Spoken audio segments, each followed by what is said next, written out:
Halo semua, dengan Adit di sini. Selamat datang di Indonesia Mentorship, sesi seri dengan pembicara.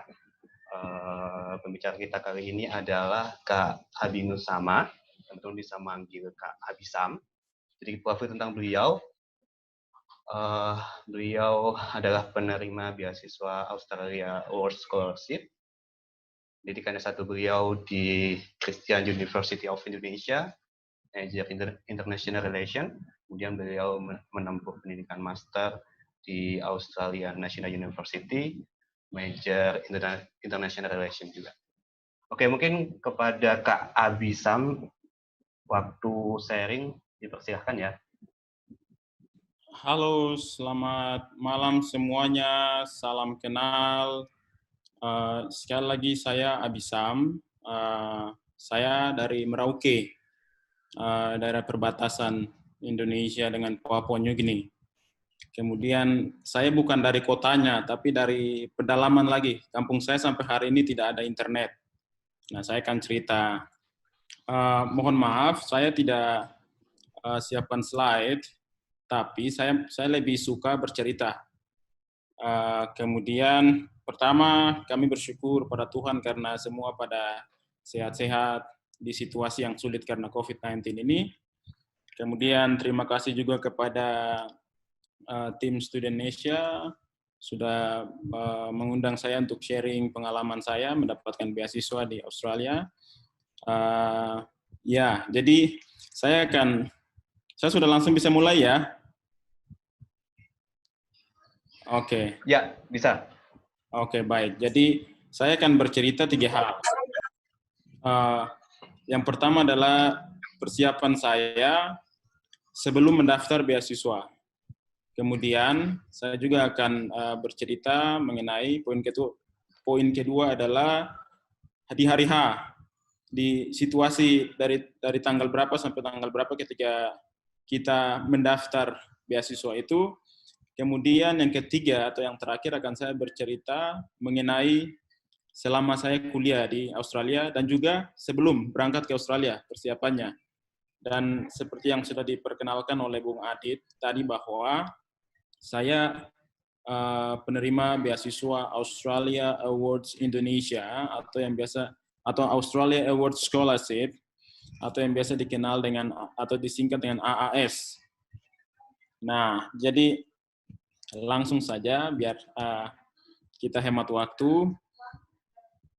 Pertama, saya mau bercerita soal sebelum persiapan saya ke sebelum memulai mendaftar beasiswa. Yang pertama, saya yakin bahwa masing-masing punya agama. Jadi selalu andalkan dengan doa.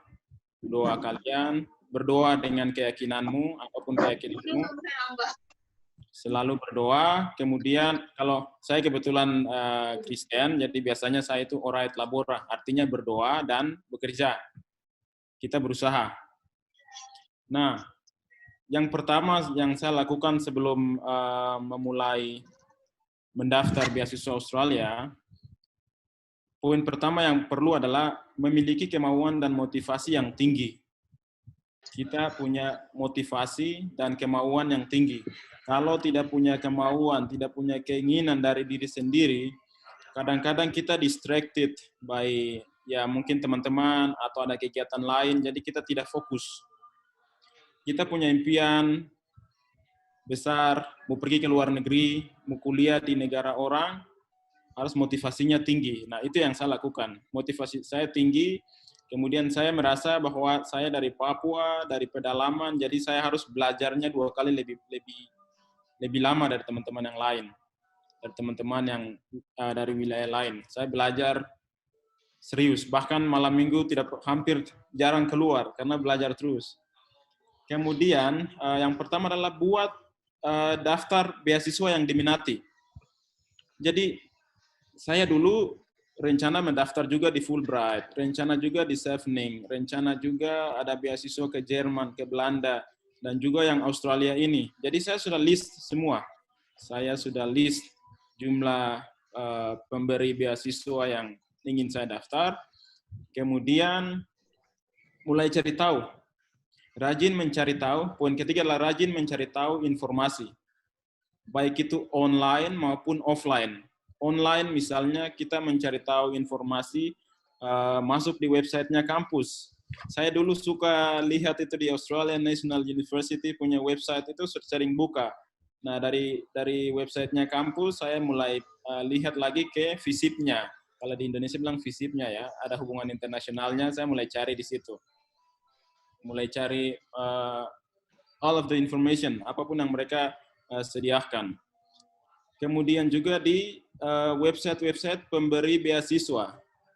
Misalnya websitenya Australia Awards, websitenya Chevening, websitenya Fulbright, atau mungkin scholarship.com, atau beasiswa-beasiswa yang lainnya. Misalnya dalam negeri LPDP, dan lain-lain. Nah, jadi rajin mencari informasi online. Dan yang offline yang tadi saya sebutkan adalah kita juga bertanya kepada mereka yang sudah pernah melamar, baik yang berhasil maupun yang belum berhasil. Artinya mereka akan coba lagi, tapi kan mereka punya pengalaman. Nah, kita mencari tahu banyak informasi dari mereka. Bertanya. Intinya itu saya pribadi tidak pernah malu untuk bertanya. Tidak pernah malu untuk bertanya. Selalu bertanya terus. Bahkan sampai orang yang saya tanya itu mungkin bosan sendiri.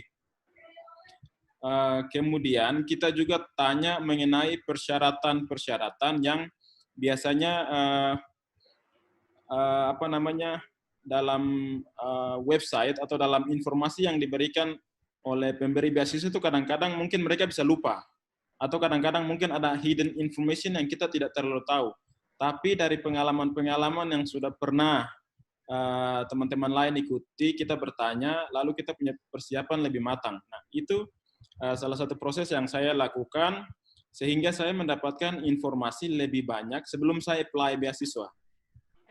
Kemudian poin selanjutnya adalah jelas, karena ini beasiswa luar negeri, jadi kita harus meningkatkan kemampuan bahasa Inggris kita.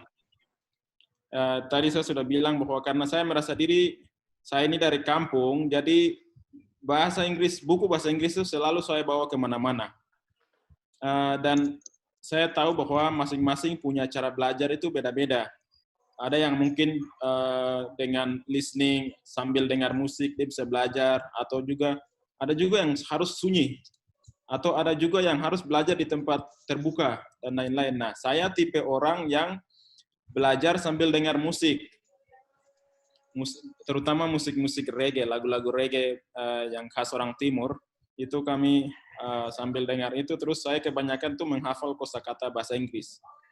Nah, masing-masing punya cara kan beda-beda, jadi kalau soal cara belajar bahasa Inggris itu saya kembalikan lagi kepada individu masing-masing. Bagaimanapun yang penting masuk di otak atau di kepala. Nah, kemudian setelah kita meningkatkan kemampuan bahasa Inggris kita, terutama itu kemampuan bahasa Inggris kita perbanyak academic words untuk academic English, karena apa yang akan kita belajar di kampus itu adalah kebanyakan menggunakan bahasa atau kata-kata yang akademis yang di kampus. Karena yang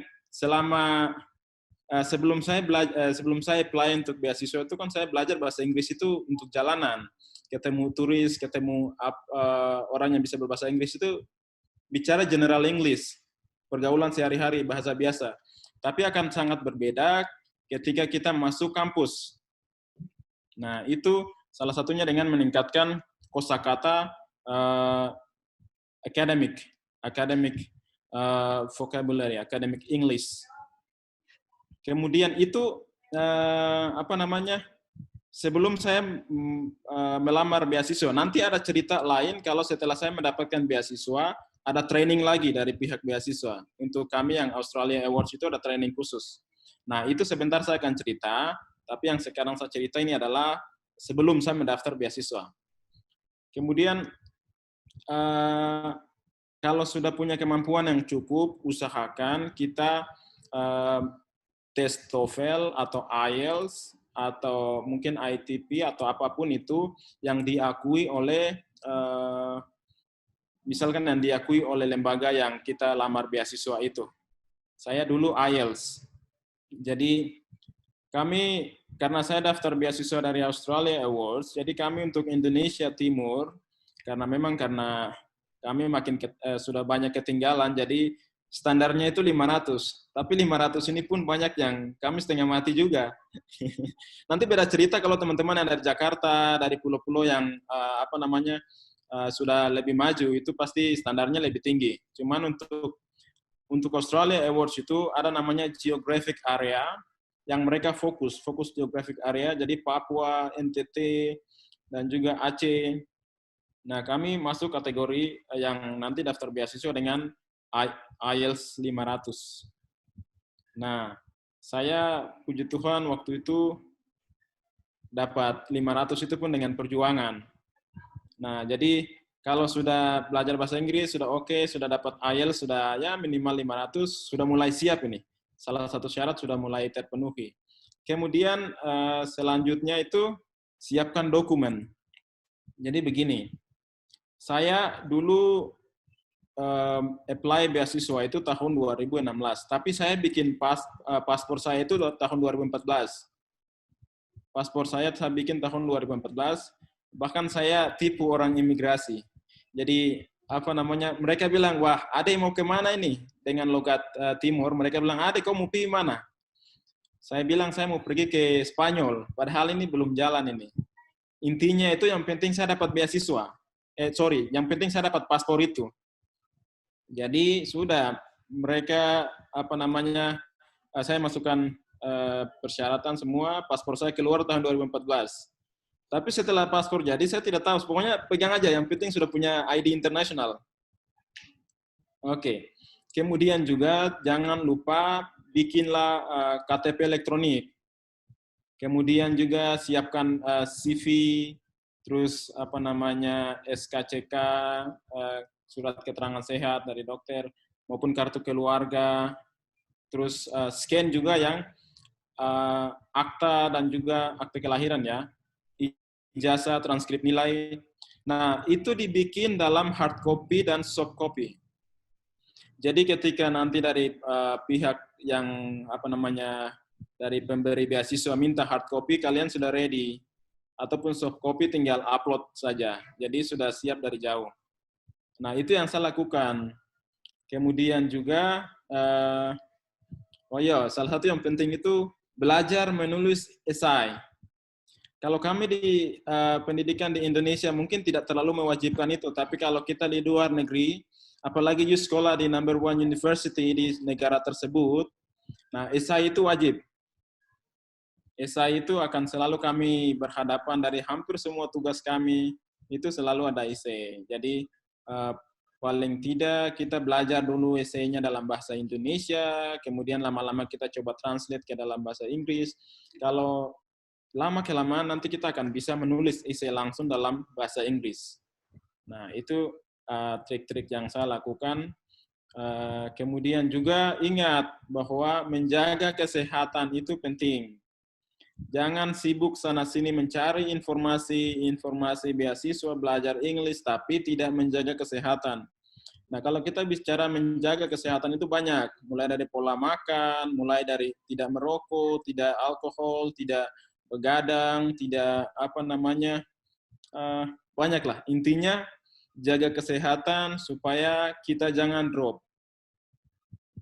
Oke. Nah, ini sepintas yang saya cerita sebelum saya apply beasiswa. Nah, sekarang kita pindah kepada poin yang ketiga, yaitu di hari H. Di hari H pada saat kita mendaftar beasiswa. Nah, Australia Awards Scholarship yang saya dapat itu setiap tahunnya membuka beasiswa dari tanggal 1 Februari sampai dengan 30 April. Tanggal 1 Februari sampai dengan 30 April. Nah, itu setiap tahun. Untuk tahun ini, kemarin karena COVID-19, jadi mereka perpanjang sampai 30 Juni. Cuman sudah lewat ya, sudah tutup. Kalau teman-teman yang sudah mendaftar, semoga kalian lolos. Saya doakan semoga lolos belajar di ANU atau di kampus yang teman-teman sudah pilih. Nah, Jadi di hari H, ya yang jelas berdoa. Berdoa supaya sehat, terus bisa apply. Kemudian ingat, percaya diri. Karena kadang-kadang kita itu ketika melihat teman kita yang punya bahasa Inggris lebih, lalu kita membandingkan diri kita dengan dia. Kita bilang, wah dia ini guru bahasa Inggris, saya ini apalah. Saya ini, waduh. Lalu kita down, kita tidak percaya diri. Padahal kan belum tentu juga dia yang jago bahasa Inggris itu diterima. Nah, jadi penting sekali untuk percaya diri. Nah, kemudian ya percaya diri, siapkan mental, kemudian kalau kita untuk di Indonesia Timur itu, untuk anak-anak dari Indonesia Timur, pastikan koneksi internetnya bagus. Ini masalah besar kami di Timur. Saya waktu itu apply dari Manokwari, kemudian saya pindah ke Merauke, karena cari internet yang bagus, saya pindah lagi ke Jayapura. Jadi memang butuh perjuangan untuk kami di wilayah yang jauh dari kota besar, itu koneksi internetnya ini sangat-sangat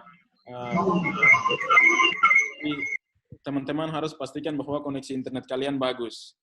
Nah, kemudian selalu ingat kalau ada ada soal apapun, ada pertanyaan, karena ini kita daftarnya online, selain koneksi internetnya bagus, selalu baca instruksi.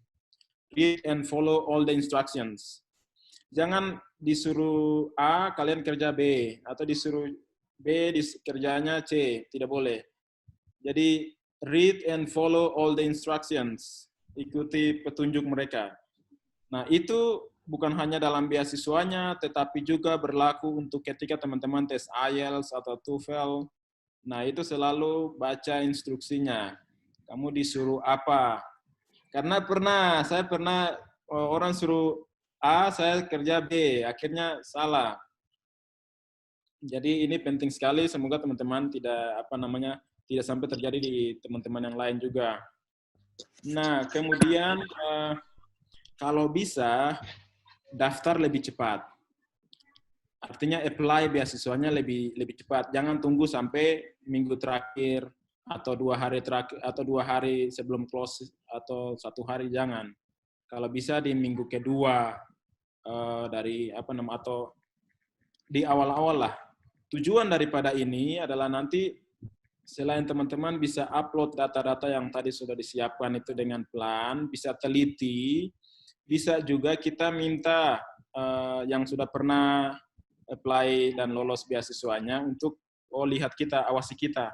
Ini apa yang belum, ini apa yang sudah, ini prosesnya bagaimana. Kita masih punya waktu untuk bertanya, untuk sharing dengan yang sudah berpengalaman. Nah, itu yang saya lakukan.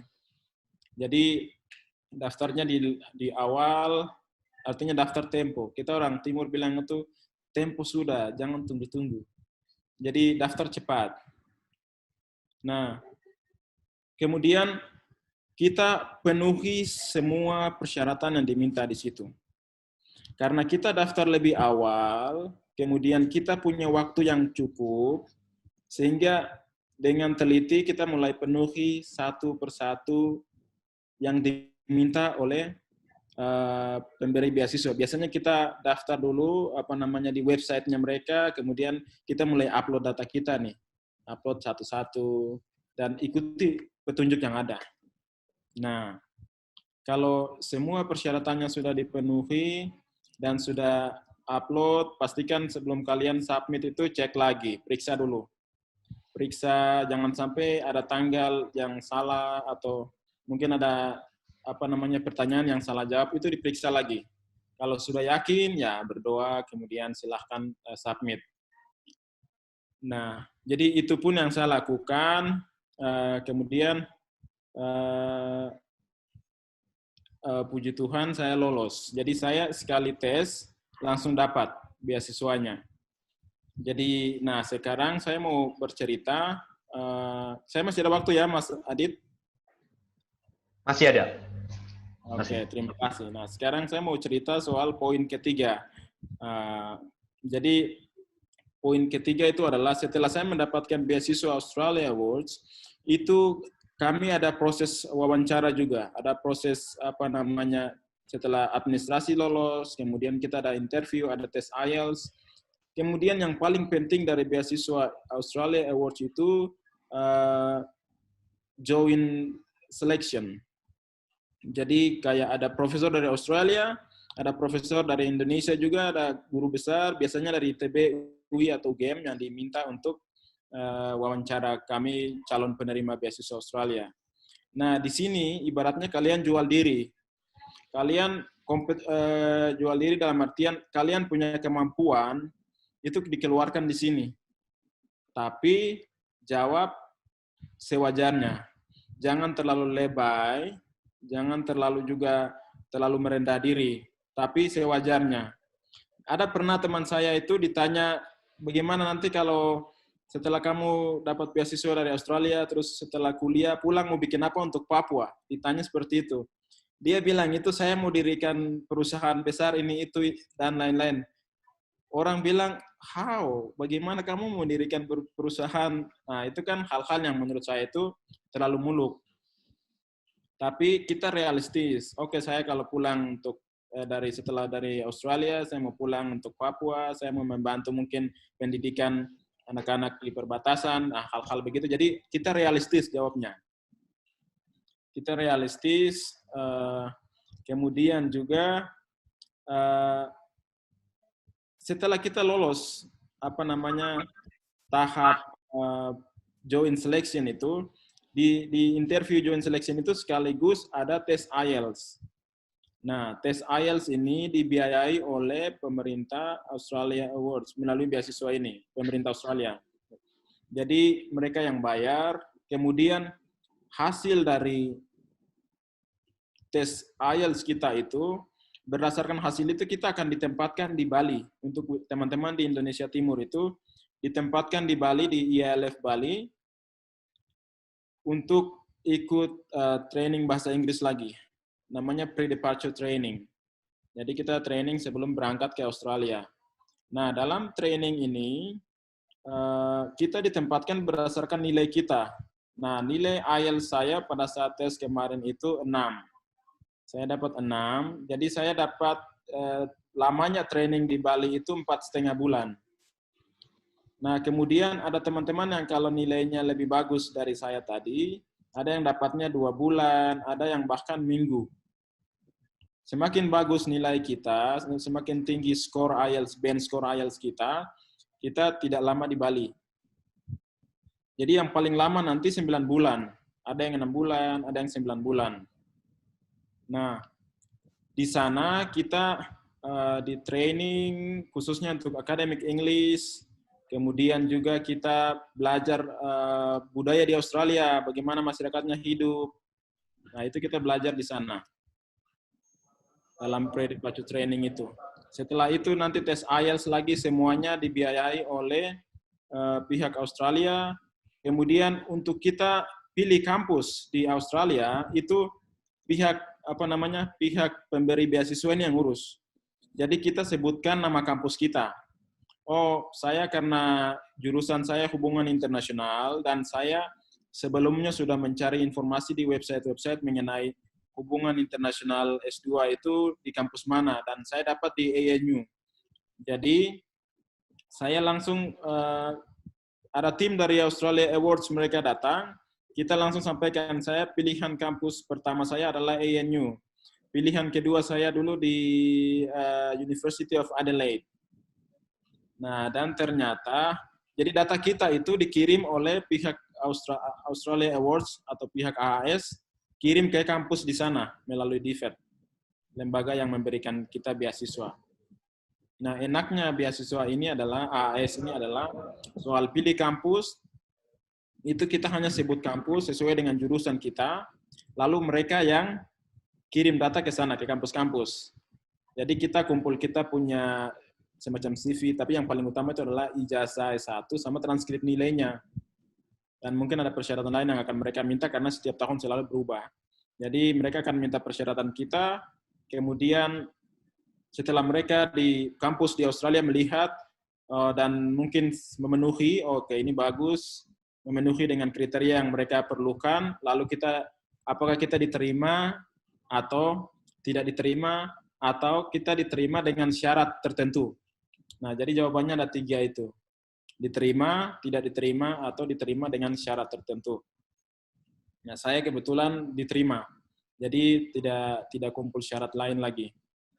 Nah, setelah itu, setelah kalau kampusnya sudah oke, nanti kita dari pihak AAS juga diminta untuk mencari akomodasi di sana, akomodasi di Australia, tapi kita biasanya tuh via email aja. Via email nanti diperkenalkan dengan alumni AAS, masuk dalam grup email mereka atau grup chatting, lalu kita cari tempat tinggal untuk akomodasi di sana. Ada juga yang kampus fasilitasi, tapi kalau karena banyak yang ke sana, banyak yang masuk ke Australia, jadi biasanya banyak yang cari juga untuk akomodasi sementara, dan pada saat itu kan bukan hanya dari Indonesia saja, ada juga dari negara-negara ASEAN lain, dari Afrika, dari Pasifik, dari Asia Timur, dan lain-lain. Jadi Asia Selatan, jadi banyak. Cuman kalau untuk kami Indonesia, kami biasanya itu kalau punya teman di Australia atau mungkin ada kenalan di sana, langsung kita chat saja supaya kita bisa dapat itu apa namanya akomodasi sementara, temporary accommodation. Nah, itu untuk apa namanya supaya bisa kita tidak kewalahan untuk mencari tempat. Nah, jadi itu apa yang kami lakukan selama training di Bali untuk mempersiapkan kita supaya kalau di Australia tidak apa namanya. Yang tadi saya bilang bahwa kita juga belajar cross culture, ada khusus dosennya. Jadi mereka ajar kita. Nah, kemudian di kampus selama di ENU, saya mau sampaikan ada beberapa hal, ya paling tidak ada 7 yang saya catat, yaitu yang pertama itu disiplin. Karena kita tahu bahwa ini kita sedang kuliah pakai bahasa mereka, di negara mereka, jadi disiplin. Kemudian kerja semua tugas kuliah agar nilai bagus dan lulus mata kuliah. Kalau kita jatuh di mata kuliah tertentu, kadang-kadang ini merepotkan kita sendiri. Karena dan juga tidak enak dengan pemberi beasiswa. Mereka sudah bayar kita dengan dolar lagi, baru kita tidak serius itu kan, waduh. Nah, jadi kita menghargai dengan pemberi beasiswa, kita belajar serius. Kemudian maksud saya belajar serius itu ya kalau belajar, tapi juga jangan lupa bersosialisasi. Saya biasanya itu suka main bola. Saya masuk di timnas Garuda Canberra. Kemudian juga saya punya tim lokal di sana dengan masyarakat dari berbagai negara, dari banyak negara. Jadi selain bersosialisasi juga ke gereja kalau saya. Ada teman-teman yang lain biasanya di masjid atau ada kegiatan lainnya. Atau kegiatan-kegiatan yang volunteer itu bagus sekali. Mungkin tanam pohon kah, atau mungkin bersihkan halaman kah. Nah, itu diikuti. Kemudian saya juga dulu sering suka gabung di PPIA Australia di Canberra. Jadi sering teman saya Wilhelmus Poek dulu dia ketua, saya salah satu koordinator bidang bagian komunikasi. Jadi kami selalu berhubungan dengan dari orang-orang di KBRI. Nah, kemudian saya juga melibatkan diri di gereja yang sudah saya cerita tadi, karena dari situ kita juga ada outing, jadi makin banyak kita kenal orang-orang di sana. Kemudian kita juga libatkan diri pada kegiatan-kegiatan yang diadakan oleh pemberi beasiswa sendiri. Mereka juga ada pelatihan-pelatihan. Jadi kadang kita harus ikut. Ya kalau bisa ikut. Bukan harus sih, tapi kalau bisa ikut. Karena mereka yang kasih kita beasiswa. Nah, kemudian jangan terpengaruh atau distracted by kehidupan bebas di sana. Karena di sana itu biasanya kalau kami orang timur ini lemah, biasanya banyak minuman yang bebas, banyak kehidupan malam dan lain-lain, itu bebas sekali di sana. Nah, jangan sampai kita distracted atau terpengaruh oleh hal-hal seperti ini.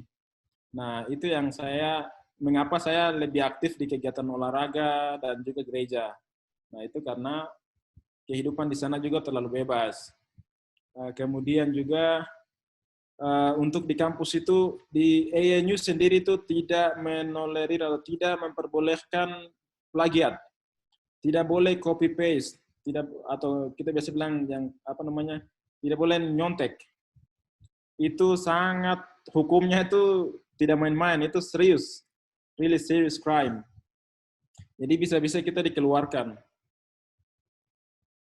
Mereka menghargai hak orang, hak cipta orang. Jadi kita kalau mau kutip dari mana-mana itu selalu apa namanya mencantumkan sumbernya, atau ya mencantumkan sumbernya. Kemudian tidak boleh kita terlibat dalam kegiatan-kegiatan yang mungkin ada konflik, apa itu jangan. Karena apa namanya itu akan berpengaruh juga terhadap beasiswa kita. Dan ada beberapa teman, tidak banyak sih, cuman ada pernah juga dipulangkan dengan hal-hal seperti itu. Jadi itu apa namanya hal-hal yang perlu diperhatikan, dan itu pun yang saya lakukan. Kemudian kalau bisa jangan bolos, dan juga apa namanya terus aktif.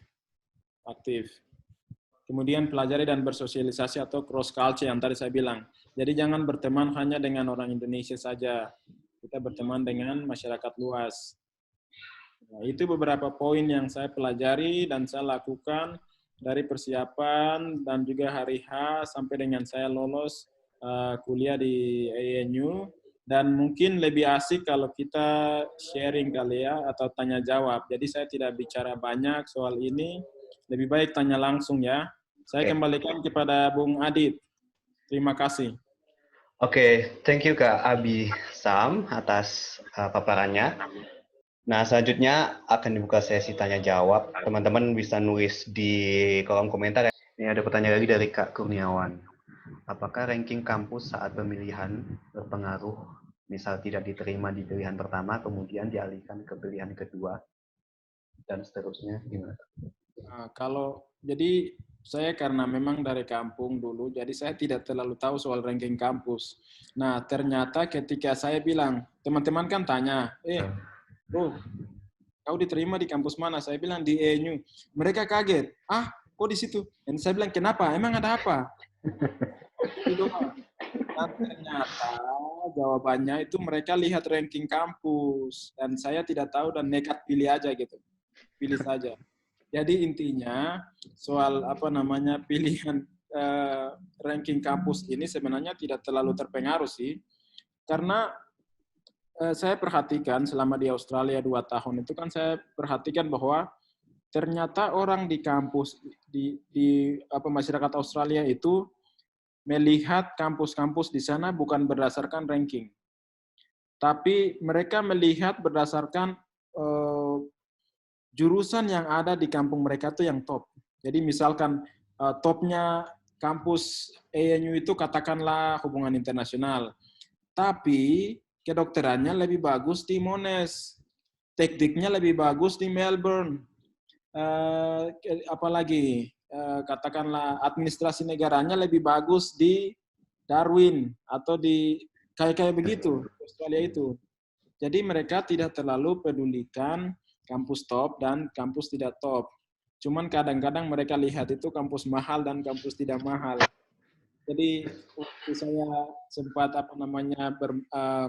ketemu dengan masyarakat di Australia, saya sempat bersepeda di danau, lalu mereka ada yang tanya, kita cerita, dia bilang, kamu kuliah di mana? Saya bilang, saya di ANU. Dia bilang, oh that's so expensive. Dia tidak bilang that's good university. Dia bilang, that's so expensive. Ya, jadi mungkin kesan kita di Indonesia beda ya. Kita biasanya melihat UI, UGM, ITB, dan beberapa kampus yang lain. Lalu kita tidak terlalu melihat kampus-kampus yang lain, ya katakanlah kita melihat berdasarkan ranking. Tapi di Australia saya perhatikan, ini opini saya sendiri ya. Mungkin teman-teman yang lain yang sama-sama kuliah di Australia punya pendapat lagi sendiri. Tapi bagi saya mereka di sana melihat berdasarkan jurusan unggul di kampus masing-masing. Oke, ini masuk ke pertanyaan terakhir dari Kak Heri Setiawan. Kak, adakah jumlah kuota, mungkin bisa share terkait jumlah kuota beasiswa AS setiap tahunnya, Kak? Oke, baik. Untuk kuota ini, saya pernah dengar itu sekitar 300, 250, nah sekitar-sekitar itu. Oke. Jadi mungkin di pandemi COVID-19 ini mungkin beda jumlahnya, tapi tidak tidak lebih dari 400 karena nanti teman-teman bisa cek jumlah yang apa namanya yang up to date itu mungkin di websitenya mereka atau mungkin ada link yang lebih terupdate, silahkan dicek. Tapi biasanya kurang dari 300. Karena bukan hanya Indonesia, beasiswa AS ini kan global, seluruh dunia. Khusus untuk negara-negara berkembang, itu biasanya dapat beasiswa ini dan ditawarkan di negara mereka masing-masing. Jadi sampai di Australia pun kita ketemu dengan peserta AAS yang lain dari negara lain juga.